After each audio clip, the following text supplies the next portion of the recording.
मराठा आंदोलनासंदर्भात मोठी अपडेट आहे। मराठा आंदोलक मनोज जरांगे पाटलांच्या उपोषणाचा आजचा 7वा दिवस आहे। दुसरीकडे जरांगे पाटलांच्या समर्थनार्थ मराठा समाजही आक्रमक झालाय।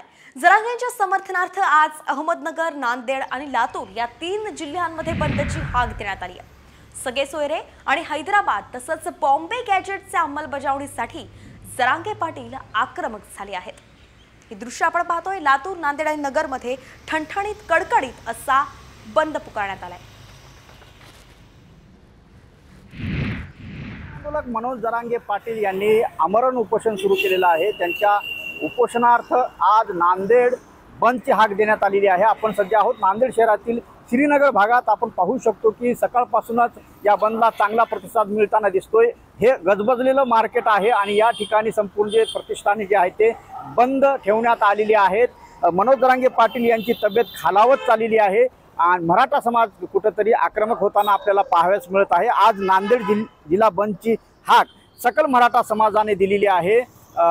एकंदरीत पाहता नांदेडचं हे श्रीनगरचं हे